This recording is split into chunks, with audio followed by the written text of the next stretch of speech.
2월 14일 주일 예배 하나님께 드리시겠습니다.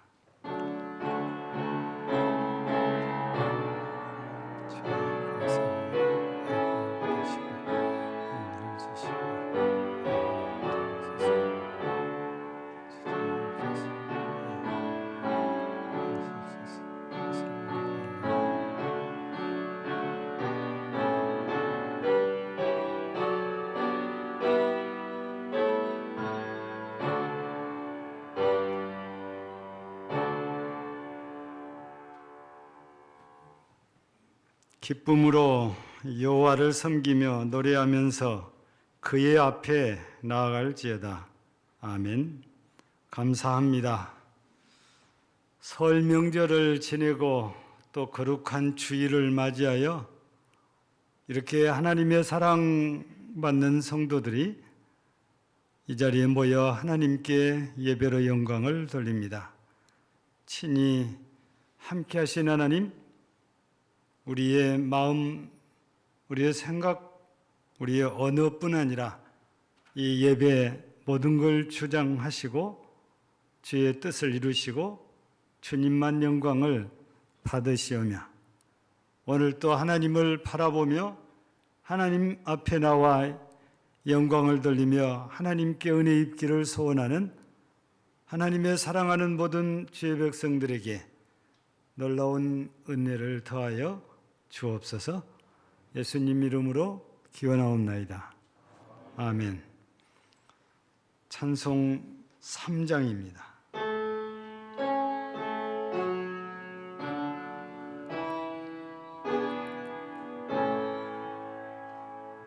성부 성자와 성령 찬송과 영광 돌려보내세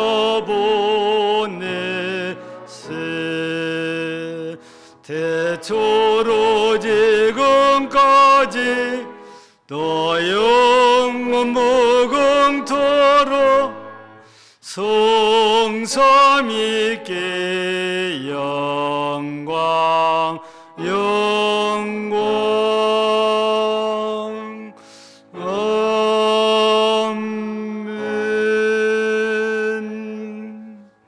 여호와여, 어느 때까지니까 나를 영원히 잊으시나이까? 나의 영혼이 번민하고 종일토록 마음에 근심하기를 어느 때까지 하오며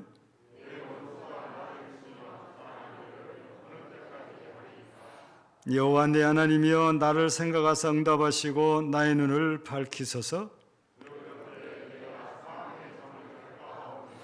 들었건대 나의 원수가 이르기를 내가 그를 이겼다 할까 하오며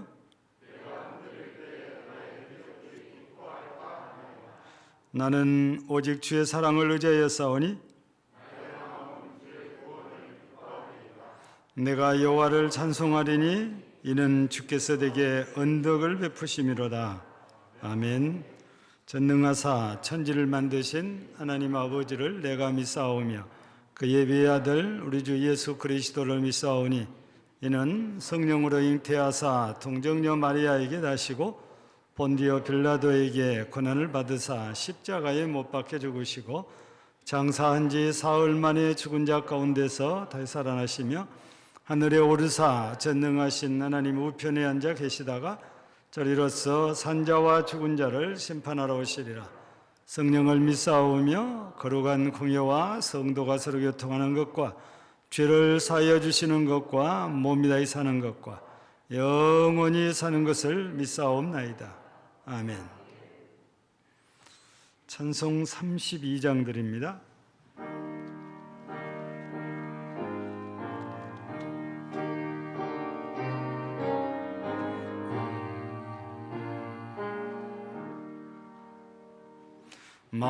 만유의 주제 존귀하신 예수 서로 믿으시 하나님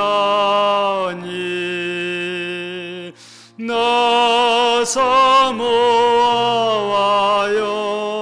영원히 위에서 옮길 내 영광 되신 주로 다 화려한 동산 무성한 저수모 더 아름답고 묘하나 순전한 예수 더 아름다워 봄 같은 기쁨 주시네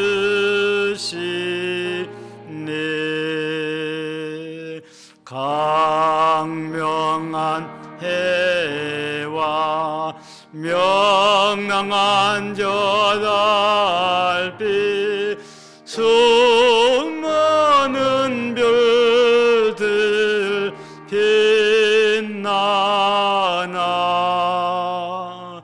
주 예수 빛은 더 찬란하여 참비교와 수업도다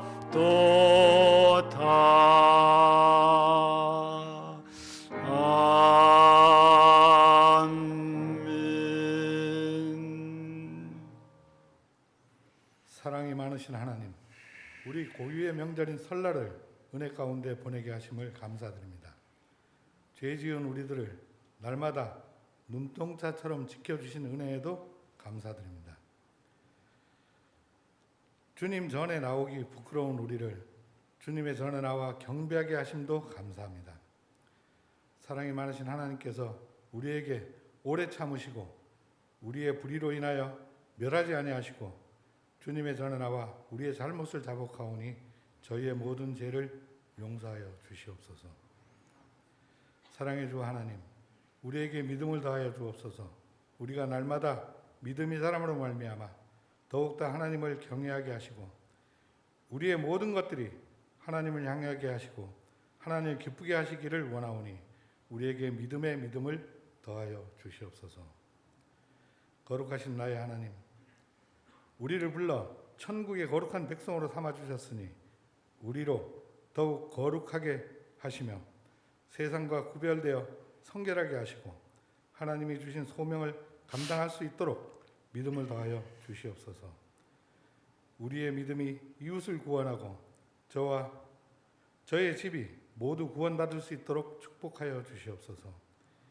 이 예배를 위하여 헌신하는 손길들에게도 축복하여 주시고 특별히 이 시간 말씀을 들고 다니엘 말씀을 선포하실 주님의 종에게도 큰 능력을 부어주셔서 그 말씀을 받는 우리들이 크게 깨닫고 큰 은혜를 체험하게 하시옵소서.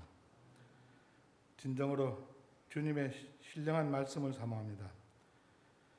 우리의 예배를 오직 주님께 의탁하며 우리 주 예수 그리스도 이름으로 감사하며 기도드립니다. 아멘. 아멘.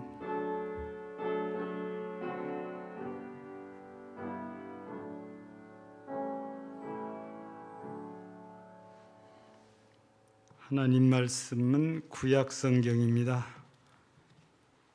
시편 23편입니다. 구약 성경 시편 23편 818쪽입니다. 23편 1절에서 6절까지 봉독해 드립니다. 여호와는 나의 목자시니 내가 부족함이 없으리로다. 그가 나를 푸른 풀밭에 누이시며 쉴만한 물가로 인도하시는도다. 내 영혼을 소생시키시고 자기 이름을 위하여 의의 길로 인도하시는도다.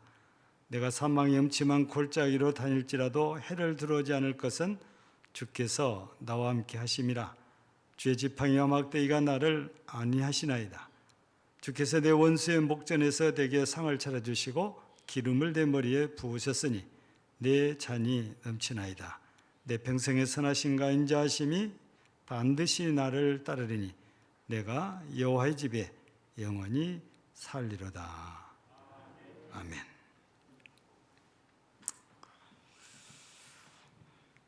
이 성경 가운데에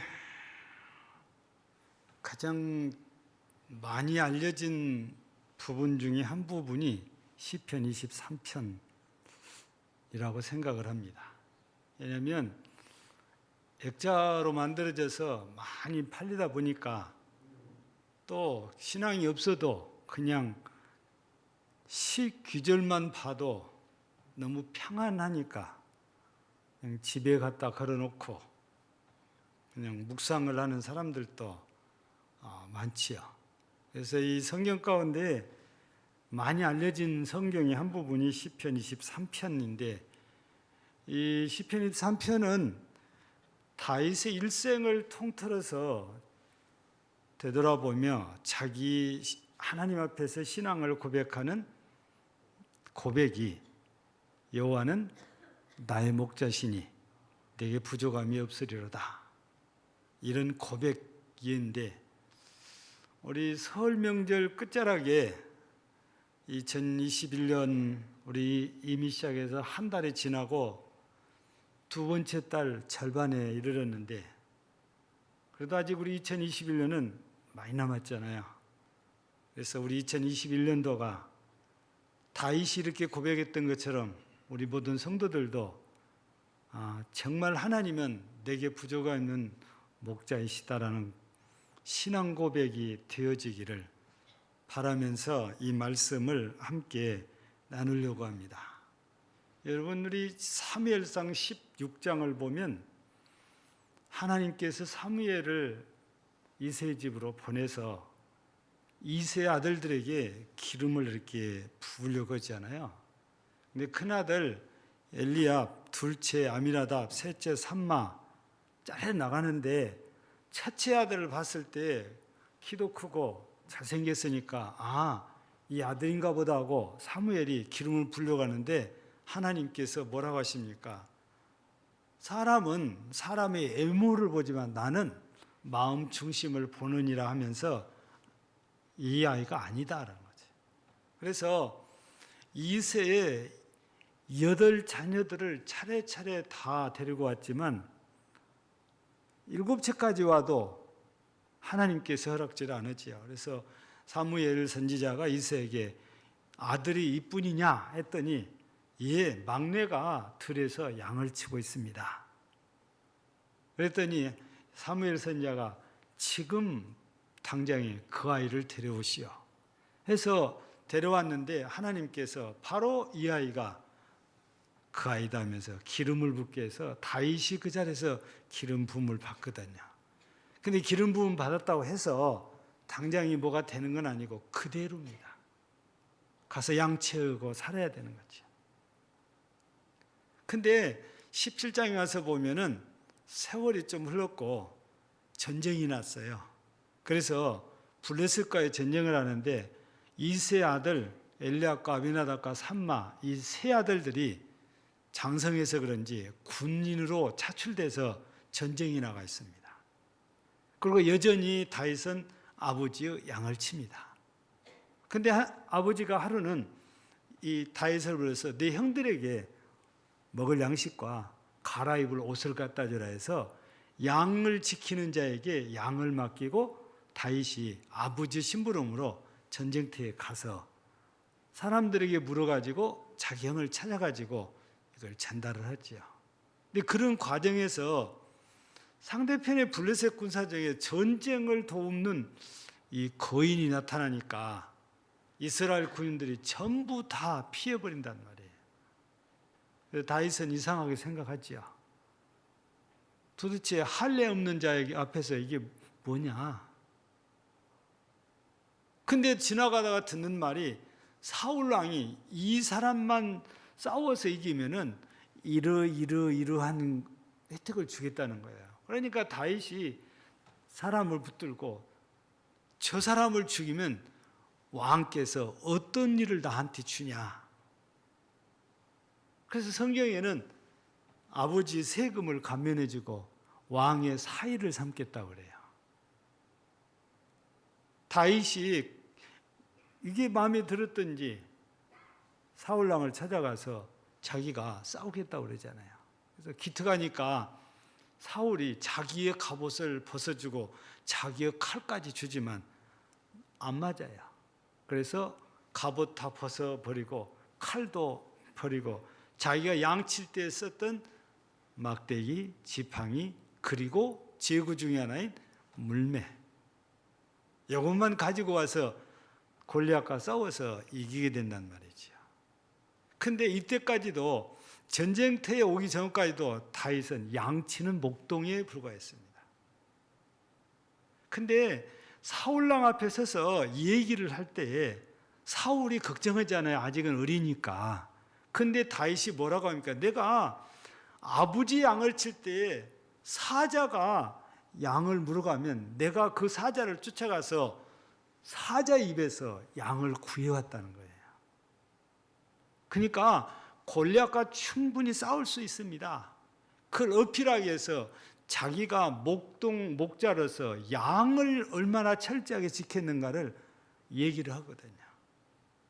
이 얘기를 듣던 사울이 그래 그러면 네가 한번 가봐라 해서 갑옷도 벗어 입혀주고 칼도 주고 이랬던 거거든요. 우리는 여기서 뭘 이제 골리앗과 싸워서 이겼다는 얘기보다도 그 이전에 있었던 얘기가 다윗은 철저한 목자다 그 말이에요. 아버지의 양을 치는 목자. 근데 그런 목자로 살다가 이 골리앗과의 싸움에서 이긴 이후로는 목자가 아니에요. 양하고 상관없는 이제 전쟁터를 누비는 장수가 되잖아요. 승승장구해서 전쟁터만 나가면 이겼는데 이게 시험거리가 돼서 사울은 천천히요, 다윗은 만만이로다. 백성들 가운데서 이 노래가 돌아다니기 시작해요. 이 노래를 사울왕이 듣고 대단히 마음이 상합니다.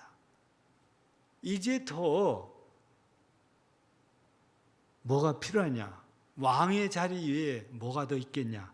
해서 사울이 불안하니까 그때부터 다윗을 경계하고 시간이 가면서 다윗을 죽이려고 하잖아요. 그래서 피해서 도망다니는 길을 수년 동안을 피해서 도망다닙니다. 후에 왕이 됐고 되돌아보니까 하나님께서 나를 이렇게 개인적으로 생각하면 고생도 많이 했잖아요. 그런데 결과적으로 자기가 푸른 풀밭 실만한 묵가처럼 가장 평안한 삶을 누리게 되잖아요.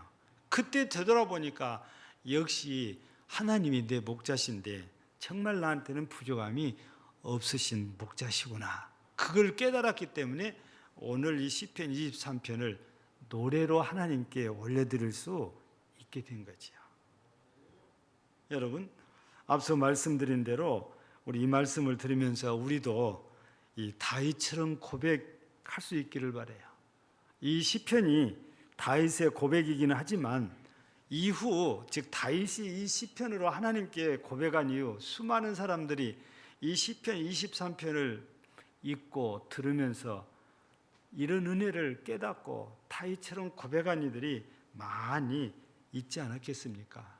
우리도 그렇게 은혜를 깨닫고 고백하는 이런 2021년이 되어지기를 주의 이름으로 축복합니다.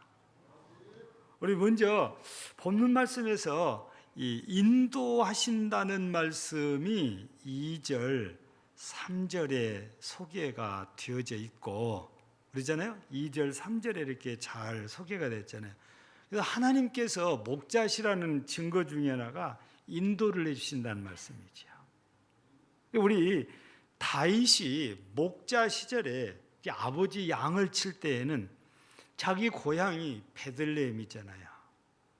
그러면 예루살렘에서 지금 현재요 자동차로 40분 정도 가면 베들레헴입니다. 멀지 않아요, 예루살렘에서. 그러나 그때 당시는 자동차가 없어서 걸어가든지 아니면 나귀를 타고 가든지 둘 중에 하나잖아요. 그러니까 지금은 40분이면 그때는 그 10배가 걸릴지 그 5배가 걸릴지 모르지만 아무튼 사람이 걸어서 하다 보면 많은 시간이 걸렸을 텐데 그래도 베들레헴은 다윗의 가문의 고향이에요. 거기서 태어났고 자자손손이 거기가 조상으로부터 물려받은 땅이기도 합니다. 그러나 이 베들레헴도 일정한 곳은 오아시스에서 사람이 살기 합당하지만 조금만 벗어나면 역시 광야예요. 이 광야를 우리는 보통 유대 광야라고 말을 합니다. 여러분들은 유대 광야를 보셔도 사진으로만 보셨을 거나 아니면은 전혀 본 적도 없을 수 있어요. 물론 저는 이스라엘을 2차례 이렇게 갔다 왔기 때문에 일부러 유대 광야를 보기도 했죠. 자, 지금 사진 좀 띄워주세요. 이거는 제가 찍은 게 아니고 인터넷에 올라와 있는 사진인데 유대 광야가 여러분들 눈에 보시기에 우리나라하고는 좀 다르지요. 산은 산인데 우리나라는 온 산이 푸르잖아요. 근데 저 유대 광야는 산을 산이라 하지 못해서 광야라고 불려요. 험하니까. 나무나 풀이 있는 곳보다 없는 곳이 더 많아요. 저 지금 자국이 있는 곳은 사람이나 아니면은 짐승이 지나갔던 그런 자국들이거든요. 무슨 얘기를 하려고 유대 광야를 갑자기 사진으로 이렇게 보여드리냐면 양을 치는 목자들은 양을 푸른 풀밭으로 데리고 가야 되고 저기 파란 것은 물입니다. 강물이에요. 저게 쉴만한 물가로 데리고 가야 되잖아요. 우리나라처럼 조금만 가면 풀밭이 있고 조금만 가면 물이 흐르는 강이나 내가 있으면 좋겠지만 유대의 광야는 그렇지가 못해요. 특별히 건기 때가 되면은 저런 구경하기가 쉽지가 않아요. 저 골짜기로 비가 오면 저 골짜기 난대로 다 모으잖아, 물이요. 이거를 와디라고 해서 주로 풀이 나도 그런 곳에 주로 풀이 나고 우리 성경에 뭐 시띠나무라고 예전에 그랬잖아요. 그 법궤 만들 때 쓴 나무 전부 다 와디에가 납니다. 얼마나 수분이 부족하면 수십 년이 돼도 나무가 2m 이상 되질 않아요. 나무가 엄청 작지요. 그렇게 험악한 곳이고 또 사람이 살기도 어렵고 짐승이 살기도 어려워요. 근데 그런 광야에서 양을 치려면은 목자가 얼마나 애를 많이 쓰고 수고를 많이 해야 되겠습니까? 풀밭을 찾아야 되니까 또 물을 찾아야 되니까 아마 초보자들은 못합니다. 10년, 20년 양을 치다가 보면 유대 광야의 지형을 전부 다 알게 되고 그래서 어디 가면 풀이 있고 어디 가면 물이 있다는 걸 다 알게 되고 그렇다고 해서 광야 안에 들어가면 무조건 물이 있는 것이 아니기 때문에 항상 오아시스가 어디 있는지를 찾아내야 되고 왜냐하면 거기에는 물이 있잖아요. 그래서 우리가 구약 성경을 이렇게 보면은 특별히 창세기 보면은 그런 얘기 나오잖아요. 야곱이 자기 외삼촌 집으로 가요. 광야를 지나서 밧단아람으로 갔어요. 근데 거기에 누가 있습니까? 여자들이 있잖아요. 양떼를 이끌고. 근데 거기서 놀아요. 그래서 왜 그러냐 그랬더니 다른 목자들이 와서 이 우물의 문을 돌로 막아놓으니까 이걸 열어줘야 물을 길어가지고 양에게 물을 먹여서 아버지 집으로 돌아갈 수 있다는 거예요. 근데 야곱이 자기가 직접 문을 열고 물을 길어서 먹여주잖아요. 그러니까 이런 냇물이나 강이 없으니까 깊게 우리나라도 깊은 데는 깊지만 이렇게 우물을 들여다보면 끝이 보이지 않냐. 새카만 것만 있지 아무것도 보이지 않아요. 근데 도르래로 된 두레박을 내리면 밑에서 물이 닿는 소리가 나고 그 물을 길어 올려가지고 사람도 먹고 양들도 먹이고 짐승도 먹이거든요. 근데 광야로 나가면 그런 데가 쉽지 않으니까 물 찾기는 더 어려운 거지요. 그러니 목자가 얼마나 힘들고 얼마나 고생스럽겠어요. 어찌 좋은 초지를 찾았는데 너무 머니까 집으로 돌아오지를 못해요. 그래서 거기서 이틀을 잠을 잘 수도 있고 3일 잠을 잘 수도 있고 밤이슬을 맞고 자야 되는 상황에 처할 수도 있거든요. 또 이 풀을 찾아가는 길이 마냥 평지가 아니에요. 여러분들이 보셨듯이 이 오르락내리락은 이것이 많기 때문에 길이 험한 길이 될 수도 있고 골짜기는 들어갈 때 위험해서 굴러 떨어질 수도 있고 이런 여러 가지 위험한 일들이 많이 있지만 목자는 양들을 무사히 푸른 풀밭 실만한 물가로 데려가서 마음 놓고 먹고 마시게 해주는 것이 목자가 하는 일입니다. 양들은 편안하게 도착해서 먹지요. 생각 없이 그냥 무조건 풀 뜯어 먹고 목마르면 가서 물 마시고. 그런데 그렇게 되기까지 목자는 엄청난 수고를 한단 말이죠. 여러분, 우리 하나님께서 우리를 2021년까지 인도해 주셨어요. 우리는 여기 와서 보면은 그냥 와 있는 것 같아요. 근데 하나님의 인도하심이란 말이죠. 근데 우리 생각에 하나님은 전지전능하신 분이어서 못하시는 일이 없어요. 그러니까 우리를 인도하실 때도 하나님은 그냥 쉽게 우리를 인도하실 것이다 이렇게 생각을 할 수도 있습니다. 하나님은 그렇게 하실 수도 있는 분이시니까. 근데 절대 그렇지 않아요. 왜 제가 목자가 수고스럽다, 고생스럽다, 힘들다 그 얘기를 하겠어요? 하나님께서 우리를 인도하시는데 거저 그냥 쉽게 인도하시는 것이 아니에요. 바울을 통해서는 로마서 8장에서 무슨 얘기를 합니까? 아들을 주시니까 뭘 아끼겠느냐 그래요.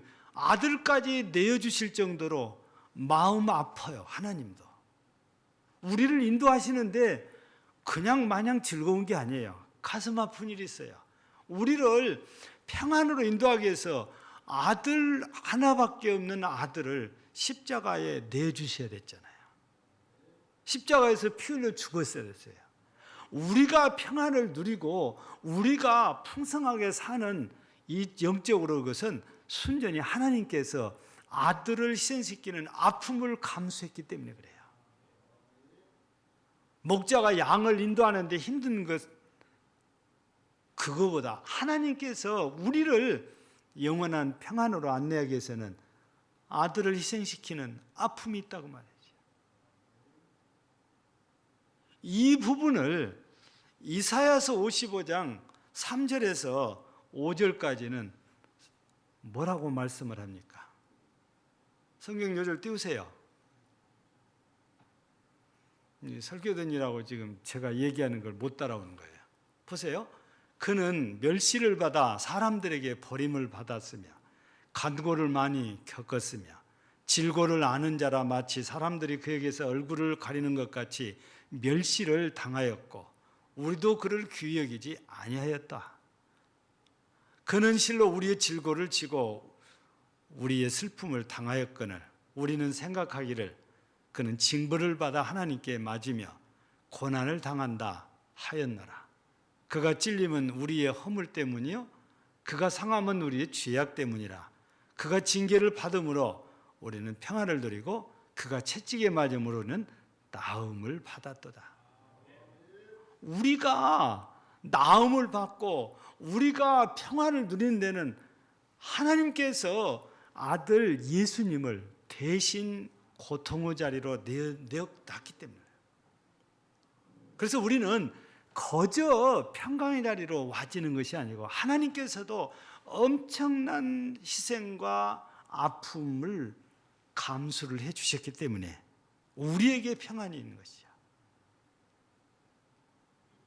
우리 여기까지 하나님께서 이렇게 많은 희생과 아픔을 겪으면서도 인도를 해 주셨는데, 그래서 우리가 평안을 누리는데, 우리가 풍성한 삶을 누리는데 하나님은 여기까지만 그렇게 하신 하나님이 아니고 앞으로도 계속 그렇게 하실 하나님. 우리를 끝까지 인도해 주신 하나님이시다. 우리는 이 하나님이 그래서 우리에게 다윗의 고백한 것처럼 부족함 있는 목자, 우리 요한복음 10장에서는 선한 목자 그렇게 말씀하시잖아요. 그래서 하나님은 우리에게 있어서 선한 목자이시고 부족함이 없는 목자님으로서 우리를 이렇게 쉴만한 물가, 푸른 풀밭으로 인도하지요. 푸른 풀밭은 풍성함이 있잖아요. 쉴만한 물가는 평안이 있잖아요. 우리를 이렇게 인도하신 분이 하나님이신데 2021년도에도 하나님께서 여러분들 이렇게 푸른 풀밭, 쉴만한 물가처럼 풍성하고 평안으로 인도해 주신 은혜가 여러분 모두에게 있기를 주의 이름으로 축복합니다. 두 번째는 오늘 말씀에 3절에 보니까 내 영혼을 소생시키시고 그랬습니다. 그래서 하나님의 이름을 걸고 우리를 의의 길로 인도해 주신다. 여러분, 소생한다는 것은 죽었다가 다시 깨어나는 걸 말하잖아요.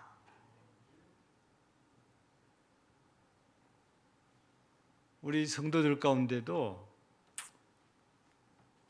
이 심혈관 질환을 앓고 있는 분들이 계시잖아요. 이 심혈관 질환이라는 것은 핏줄이 막혀서 피가 심장에서부터 나가지를 못해요. 그러면 혈관에 피 속에 뭐가 섞여 있냐면 산소가 섞여 있어요. 그러면 산소가 없어지면 혈관에서 피가 썩어요. 이거를 폐혈증이라고 그래요. 그래서 심혈관 질환자들이 빨리 처치를 못 받으면 폐혈증이 돼서 다 죽습니다. 그래서 심혈관 질환자들 심장병과 연결이 되어 있는데 이 병에 걸리면 혼자 있으면 10중 8구 죽어요. 옆에 사람이 있으면 급히 병원에 들어가면 살지만 혼자 있으면 죽어요. 그래서 요즘 소리 없는 살인자가 심혈관 질환자라고 그래요. 암은 최고 5년까지 산다고 그래요.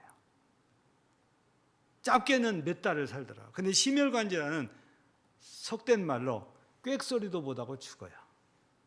무서운 병이 심혈관 질환이에요.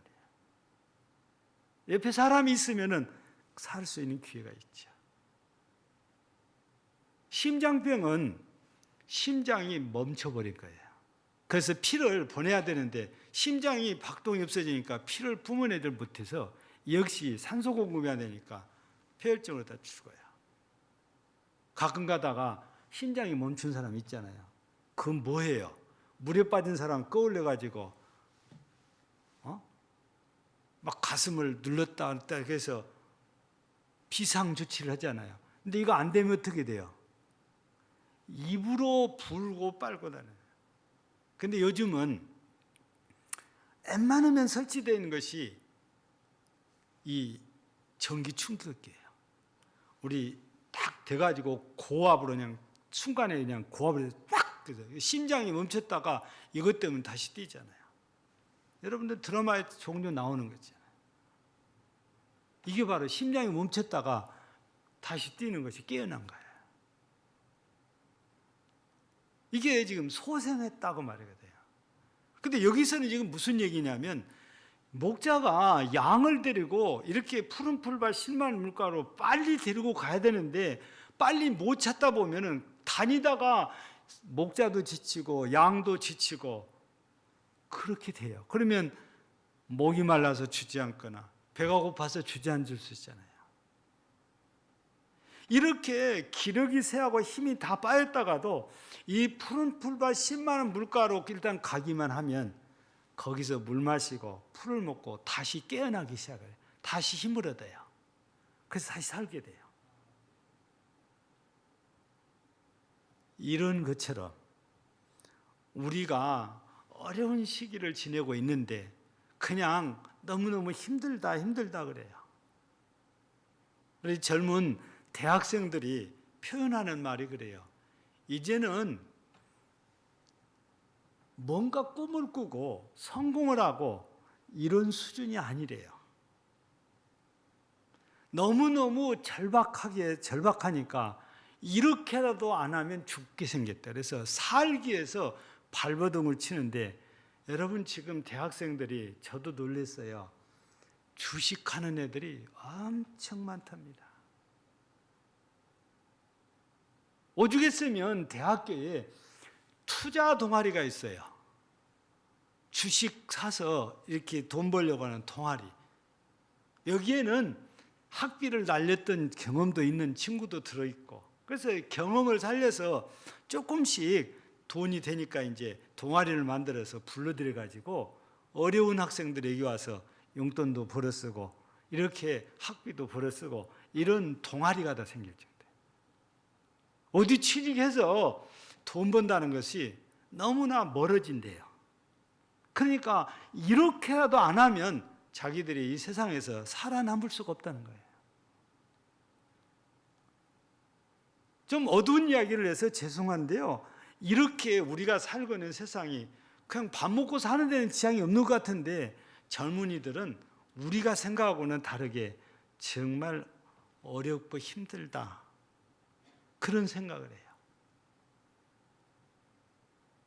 10년 전에 2억 5천이면 샀던 아파트 25평이 지금은 8억 5천이다네요. 서울 얘기입니다. 젊은 친구들이 그걸 보면 집 살 꿈이나 꾸겠어요? 살아남는 것이 지금은 더 중요하다는 생각을 해요. 여러분, 세상이 어려우면 예수 믿는다고 우리는 어렵지 않냐? 다 같이 어려워져요. 근데 오늘 말씀에서는 하나님께서 하나님을 바라보고 하나님의 인도하심을 따라가면 하나님이 우리에게 새 힘을 주십니다. 그래서 우리를 일어서게 해줍니다. 우리를 살아나게 해주신다는 거예요.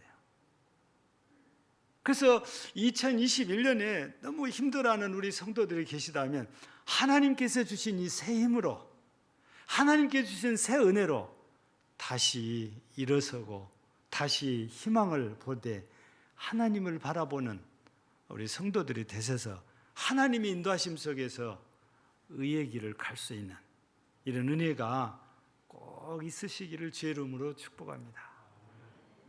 마지막 하나 더 말씀을 드리면, 오늘 말씀 가운데에 5절에 이렇게 돼 있죠. 주께서 내 원수의 목전에서 내게 상을 차려주시고 그랬습니다.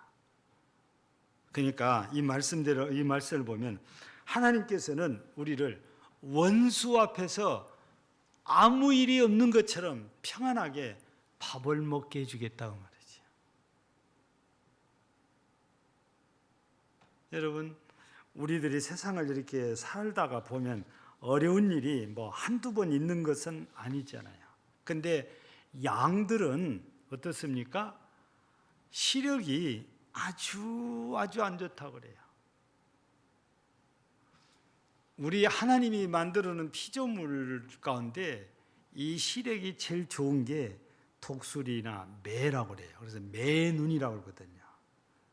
이 독수리나 매는 시력이 7.0에서 9.0입니다. 사람은 1.0에서 2.0 사이에요, 좋다고 해도. 근데 독수리나 매는 7.0에서 9.0이니까 상상 불가한 거예요. 그러면 양은 어느 정도 되냐? 놀라지 마세요.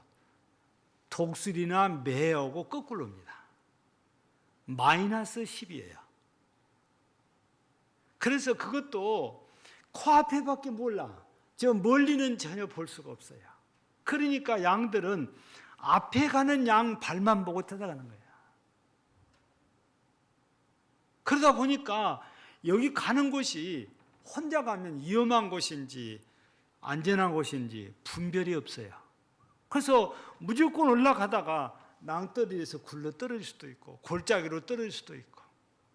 여러분, 이때 목자가 없으면 이 양은 거기에서 그냥 죽어요. 왜 목자가 지팡이와 막대기를 갖고 다닙니까? 막대기는 양이 곁길로 나가지 못하게 때려서 항상 목자가 보고 있는 이 길로 가게 몰아들이기 위해서 막대기가 필요하고, 지팡이는 이런 데 넘어졌거나 빠졌으면 거기에서 건져낼 때 이 고리로 건져 올리기 위해서 지팡이가 필요하다는 거예요. 그러니까 양은 혼자 있으면 죽을 수도 있지만 목자가 있으면, 목자를 바라보면 목자가 다 구해주세요. 예.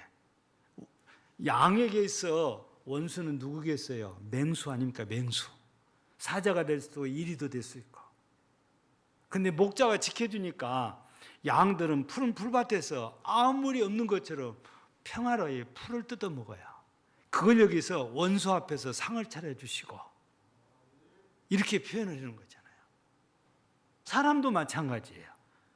하나님이 우리의 목자셔서 아무리 우리 대적자들이, 우리 원수들 우리를 죽이려고 해도 하나님이 우리를 지켜주시고 있으면 우리는 아무 일 없는 것처럼 원수들이 보는 데서 평화로이 밥 먹고 생활할 수 있어요. 하나님이 우리 목자로서 우리를 이렇게 지켜주시고 우리를 이렇게 인도해 주신다는 거거든요.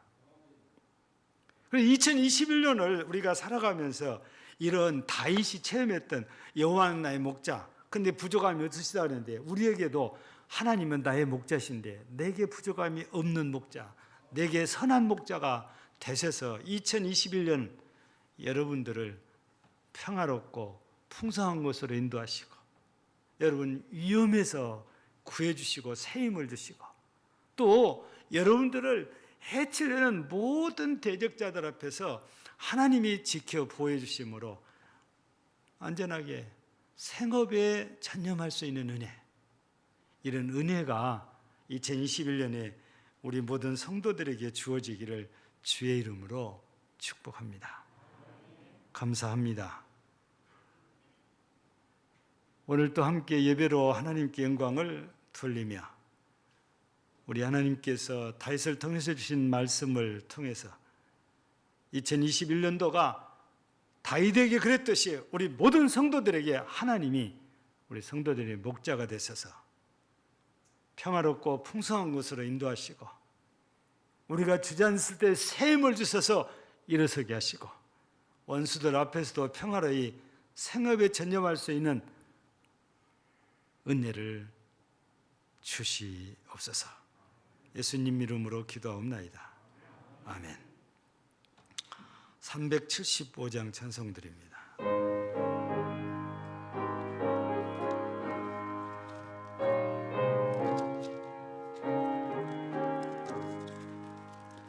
나는 갈 길 모르니 주여 인도하소서.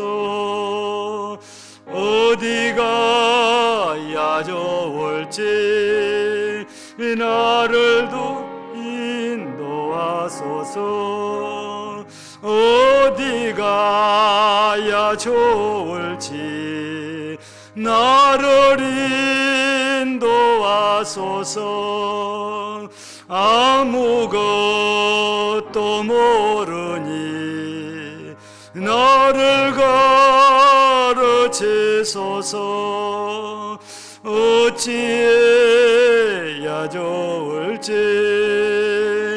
나를 가르치소서.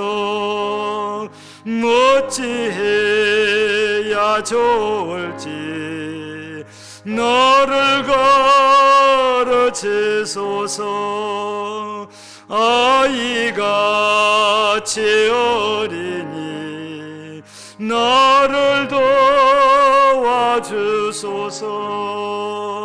힘도워 고약하니 나를 도와주소서.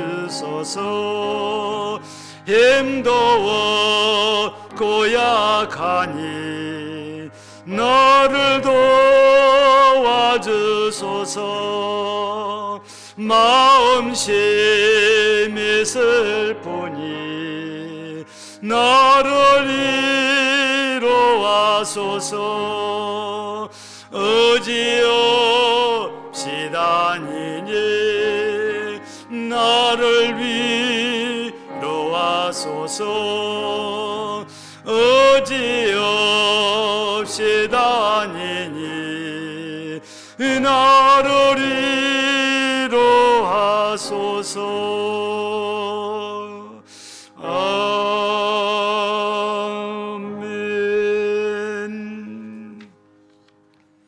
감사합니다. 광고부터 드립니다. 기관장 회의는 보고서만 제출해 주시기 바랍니다. 내일부터서 토요일까지 자녀를 위한 새벽기도 예를 합니다. 그리고 2월 17일 수요일 날이 사순절이 시작되는 날입니다. 그래서 이 날을 제의 수요일이다 이렇게 이제 부르고 있고, 다음 주일은 그래서 사순절 첫 번째 주일이라고 합니다. 내일부터서 우리 사회적 거리두기가 1.5단계로 다시 또 완화가 되어져서 예배에 참석할 수 있는 인원이 30%입니다. 오늘까지는 20%고 내일부터는 30%로 늘어나니까 우리 교회 같은 경우는 150명까지 참석이 가능해요. 이제 우리 교회는 또 방들이 또 여러 개 있어서 뭐 그 이상 돼도 우리가 다른 방에서 영상으로 참여할 수 있으니까 우리 구역장님들께서 우리 구역 성도들 독려를 많이 하셔가지고 다음 주부터서는 모두가 함께 예배 드릴 수 있도록 협력해 주시면 고맙겠습니다. 그리고 기도 부탁드리는 일입니다. 남옥자 권사님께서 내일 11시에 서울대학병원에서 수술을 받습니다. 아마 모두들 너무 갑작스러워서 의아해하실 텐데 어제 9시에 찾아와서 기도받고 서울로 이렇게 두 부부가 올라갔거든요. 근데 제가 아는 것까지는 이제 말을 해도 정확치가 않아요.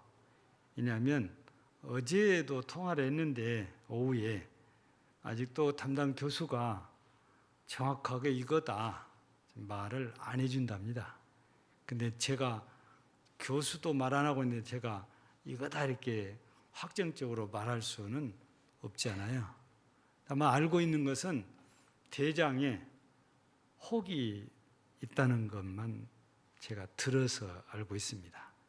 이제 수술을 이제 최악의 경우를 그 의사들은 얘기하니까 뭐 제가 굳이 뭐 결과도 아닌데 얘기할 필요는 없는 것 같고, 아무튼 이 수술이 잘 돼서 그냥 건강하게 돌아올 수 있도록 기도해 주시고, 이 수술이 끝나면 뭐 결과를 얘기를 해주겠다고 그러니까 이제 연락이 오면 저도 여러분들한테 이제 의사 진단 결과를 이제 전달은 해드리겠습니다. 근데 여기서 아직 결과를 내가 앞장서서 말하는 것은 좀 아닌 것 같아요. 그래서 그냥 그 정도만 여러분들이 이해를 하시고 기도해 주시면 감사하겠습니다. 우리 기도드리겠습니다.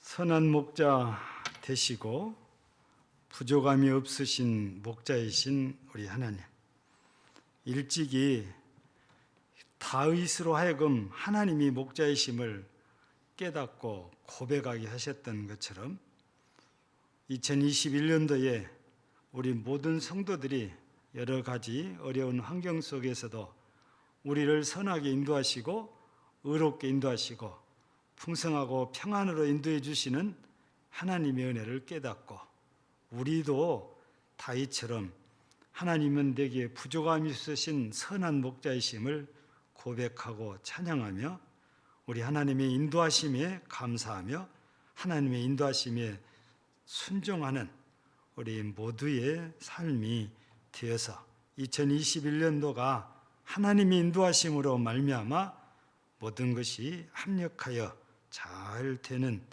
은혜 주시옵소서. 이 시간도 하나님께 예물을 드렸습니다.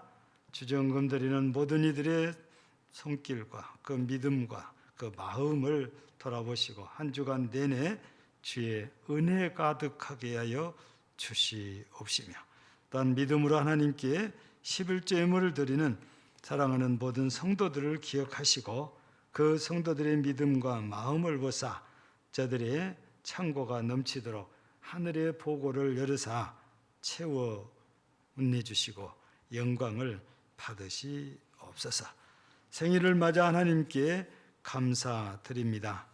우리 하나님께서 기억하시고 은혜 충만케 하여 주시기를 원하며, 금년에도 은혜 속에서 강건하여 영혼도 또 범사도 잘 되게 은총을 베풀어 주시옵소서. 이 시간도 범사에 감사함으로 예물을 드립니다. 범사에 감사합니다. 가족 모두 건강하게 살아갈 수 있도록 성령님께서 보호하여 주옵소서. 범사에 감사합니다. 범사에 감사합니다. 하나님 감사합니다. 나를 지키시고 보호하시는 주님 감사합니다. 늘 동행하여 주옵소서. 범사에 감사드립니다. 범사에 감사합니다. 범사에 감사합니다. 하나님의 은혜로 영육이 건강하게 제대하게 하심을 감사드립니다. 범사에 감사합니다. 범사에 감사합니다. 범사에 감사합니다. 주님 감사합니다. 건강하고 평안한 제후 주셔서 감사합니다. 자녀들을 통하여 복된 소식을 전하게 해 주옵소서. 오늘도 이처럼 범사에 감사하고 아들 제대 무사히 할 수 있게 해서 감사하고, 또 하나님이 함께하사 도우시기를 소망하며 감사드리고, 늘 또한 지켜주시기를 소망하며 감사하며, 또 우리 하나님 가족이 주 안에서 강건하기를 바라고 감사합니다. 여러 모양으로 소원을 담아 하나님께 감사하며 예물을 드린 모든 성도들 은혜 주셔서 정말 감사가 넘치는 삶 되게 하옵소서. 구제연금 드리는 손길 가정에도 은혜와 복을 내려주시기를 원하며, 물질로 선교에 동참하는 모든 성도들과 구역과 기관들마다 주의 은혜를 더하여 주옵소서. 건축원금 드리는 사랑하는 모든 믿음의 손길, 믿음의 가정들 우리 하나님이 기억하시고 또 영광을 받으시며 넘치는 은혜와 복으로 충만케 하시옵소서. 오늘도 거룩한 주일을 맞아 함께한 모든 성도들 한 분 한 분을 기억하시고 사랑하시고 늘 목자 되신 하나님께서 합력하여 선이도록 의의 길로 인도하여 주실 것을 믿습니다. 가정에 그리고 직장에 사업장에서 주의 인도하심이 늘 은혜로 충만케 하옵소서. 우리 하나님 금낭절기에 속해 있는 성도들 어린아이로부터서 노년이르는 성도들 한 분 한 분 위에 주께서 은혜를 더하시기를 원하며 축복하시기를 원합니다. 이제 자란 아이들에게 지혜와 총명과 명철을 더하시고 앞길에 하나님의 인도하심을 꼭 기대하오니 함께 인도하여 주시옵소서. 뿐만 아니라 질곡 가운데 있는 성도들이 있습니다. 내일 특별히 수술을 하는 딸도 있습니다. 하나님의 능한 손으로 붙드시고 주장하셔서 의사를 도우사 수술이 잘 되어 좋은 결과로 속히 회복할 수 있는 은총을 주시고, 이외에도 질고와 떠오고 있는 사랑하는 모든 성도들 그리스도의 보혈의 능력으로 씻겨 깨끗하고 건강하게 은혜를 주시옵시며, 이제 우리 교회가 섬기는 여러 위자리 교회들과 그리고 선교지 위에도 선교사들 가운데도 주여 은혜를 베풀어 주시옵소서. 이 나라 이 땅 이 민족 이정자들 불쌍히시고 긍휼히 여기사 우리에게 주신 이 믿음의 은혜를 꼭 허락하셔서 같은 하나님의 나라를 사모하며 같은 믿음으로 이 나라에서 함께 살아갈 수 있도록 은총을 허락하여 주시옵소서. 오늘도 예배를 위해서 수고하고 섬기는 모든 이들에게 크게 은혜 주실 것을 믿고 구하지 못하지만 우리 하나님께서 모든 것을 아시오니 모든 성도들에게 합당한 은혜로 충만케 채우시옵소서. 감사 또 감사드리오며 예수님 이름으로 기도하옵나이다. 아멘. 찬송 53장 3절입니다.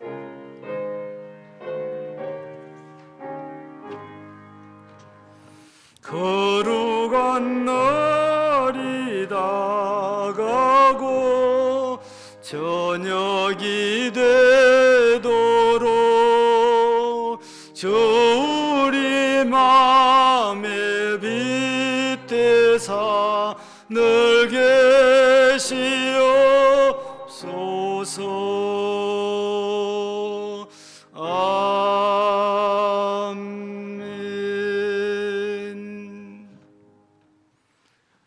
이제는 우리 구주 예수 그리스도의 은혜와 하나님 우리 아버지의 사랑하심과 성령의 감동 감화 이로 교통 충만케 하시는 은사가 다윗의 목자이셨던 하나님 이제 우리 금당절교회 모든 성도들의 목자가 되셔서 평강으로 인도해 주실 걸 믿는 우리 모든 심령들 위에 영원까지 함께 있을지어다. 아멘.